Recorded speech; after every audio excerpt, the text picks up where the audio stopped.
KVK Krishnan brother. இங்கே வந்து chit funds வச்சுருக்கிறேன் பேரிஸில். Silence please. நான் வந்து இந்த சிட் ஃபண்ட்ஸ் ஃபீல்டில் கிட்டத்தட்ட 37 வருஷமாக இருக்கிறேன். சிட்டியில் கிட்டத்தட்ட எல்லா ஏரியாவும் சுற்றி எல்லா கஸ்டமரெல்லாம் நிறையா சந்திச்சிருக்கிறேன். கஸ்டமரோட நிறைய பிரச்சனைகளையும் நான் காது கொடுத்து கேட்டிருக்கிறேன். பண விஷயத்தில் எப்படி அவங்க பயன்படுத்துகிறாங்க, எப்படி சேவிங்ஸ் பண்ணுறாங்க, எப்படி பணத்தை இழக்கிறாங்க, எப்படி பிஸ்னஸ் இழக்கிறாங்க அப்படிங்கிறத பல பேரோட நான் கலந்துருக்கிறேன். என்னோடய சிட்டு பிஸ்னஸ் வந்து ப்ரைவேட் லிமிடெட் கம்பெனி. நான் பாரிஸில் பண்ணிக்கிட்டு இருக்கேன். நான் வந்து நிறைய இன்வெஸ்ட்மெண்ட்டு பண்ணுறது எப்படி அப்படிங்கிறத ஒரு 5-6 விதமான இன்வெஸ்ட்மெண்ட்டு பண்ணுற விதங்களை பற்றி சொல்லலான்னு இருக்கிறேன். ஒருத்தங்க பணம் வச்சுருக்கிறவங்க எப்படி இன்வெஸ்ட் பண்ணணும், இல்லை தொழில் பண்ணுறவங்க பிஸ்னஸ் பண்ணுறவங்க எப்படி ஒரு சேவிங்ஸ் பண்ணணும் அப்படிங்கிறத பற்றி சொல்லலான்னு நினைக்கிறேன். எடுத்தோடனே ஒரு பிஸ்னஸு, ஒரு புது பிஸ்னஸோ என்னமோ ஒரு இது தொடங்கினவங்க அதிலிருந்து ஒரு பணங்களை, அதிலிருந்து லாபத்தையோ அதிலிருந்து முதலீடுக்காகவோ ஒரு சேவிங்ஸ்க்காகவோ குறைந்தது ஒரு 3 வருஷத்துக்கு அதிலிருந்து எடுக்கக்கூடாது. அது மேலே கவனம் அதிகமாக இருக்கணும். பிஸ்னஸை நல்லா பண்ணணுங்கிற ஒரு கவனத்தில் தான் இருக்கணும். அதிலிருந்து லாபம் வருது, சம்பளம் எடுக்கிறோம், நடத்துகிறவங்க எடுத்துக்கிறோங்கிறத எடுக்கக்கூடாது.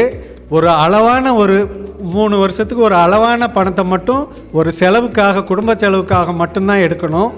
ஒரு 3 வருஷம் க்ரோத்தை நம்ம லேர்ன் பண்ணிக்கிட்டே இருக்கணும். நம்மளோட வளர்ச்சி எப்படி இருக்குது, நம்ம பிஸ்னஸ் எப்படி க்ரோத் ஆகுது அப்படிங்கிறத ரொம்ப மைனூரட்டாக வாட்ச் பண்ணிக்கிட்டு இருக்கணும். நம்ம வந்து ஒரு பிஸ்னஸை தொடங்கிட்டு அதை கேர்லெஸ்ஸாக ஃபாலோ பண்ணவே கூடாது. அது மேலே ரொம்ப அக்கறையாக கண்ணுங்கருத்துமாக ஃபாலோ பண்ணணும். அப்போ தான் அந்த பிஸ்னஸு வளர்ச்சி கிடைக்கும், அது லாபம் கிடைக்கும். நம்ம ஒரு பிஸ்னஸை தொடங்கிட்டு உடனே அது லாபம் கிடைக்கணும்னு எந்த பிஸ்னஸையும் நம்ம எதிர்பார்க்கவே கூடாது. அப்படி எதிர்பார்த்து அவசரப்பட்டு எந்த பிஸ்னஸையும் தொடங்கவும் கூடாது. ஒரு பிஸ்னஸை தொடங்கிறதுக்கு முன்னாடி, ஒரு இண்டஸ்ட்ரியை தொடங்கிறதுக்கு முன்னாடி நம்ம வந்து அதை பற்றி ரொம்ப நாலேஜை கலெக்ட் பண்ணுறது, அதுக்கான டைமை எடுத்து கலெக்ட் பண்ணிக்கிட்டே இருக்கணும். உடனே போய் தொடங்கணுங்கிறது ஒரு புரிதல் இல்லாத ஒரு நபர்களோட ஒரு தொடக்கமாக இருக்கும். நம்ம வந்து எப்போதும் ஒரு பிஸ்னஸையோ இண்டஸ்ட்ரியிலே தொடங்கும் போது அதை பற்றிய குறிப்புகளை எடுக்கணும். ஃபஸ்ட்டு நம்ம அதோடவே பயணிக்கணும் ஒரு குறிப்பிட்ட வருடங்களுக்கு. அதில் பயிற்சி எடுத்தாற்போல் நம்ம அதோட நுட்பங்களை தெரிஞ்சுக்கணும். அதன் பிறகு தான் நம்ம வந்து பிஸ்னஸையோ ஒரு இண்டஸ்ட்ரியலோ தொடங்கணும். அதை தொடங்கினதுக்கப்புறம் அந்த நிதி ஆளுமை, அதை பணத்தை எப்படி பயன்படுத்துறது, அது எந்த போக்கில் போய்கிட்டு இருக்குது கம்பெனி நிறுவனங்கள் அப்படிங்கிறத, அந்த பணம் தான் அந்த கம்பெனியோட வளர்ச்சியவே நிர்ணயிக்குது.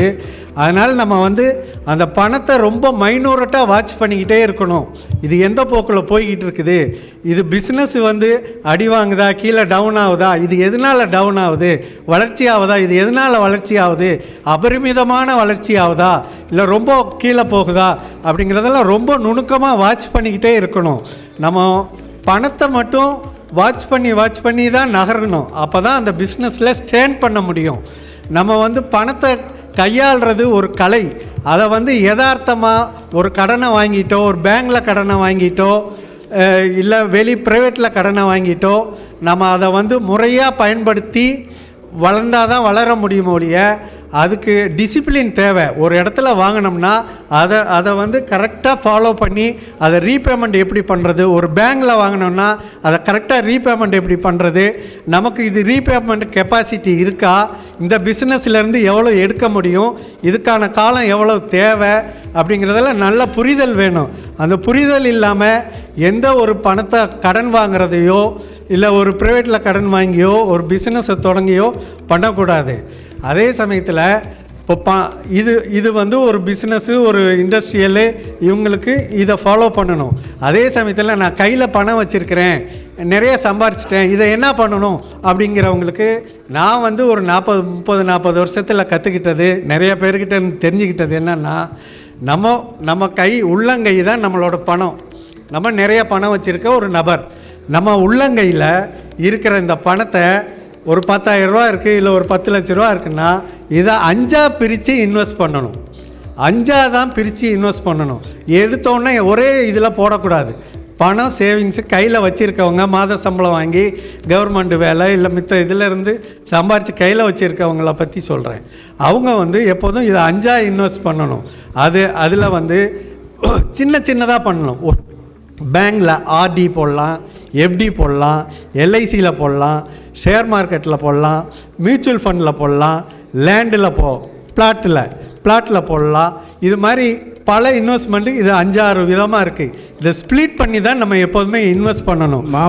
மாப்பிள்ளை அவருடைய கருத்து சிறப்பாக இருக்கிறது. மாப்பிள்ளை அவர்கள் திரும்பவும் உணவு இடைவேளைக்கு பிறகு கருத்துக்களை பரிமாற்றம் செய்யும்படி கேட்டுக்கொள்கிறோம். ஓகே, நன்றி.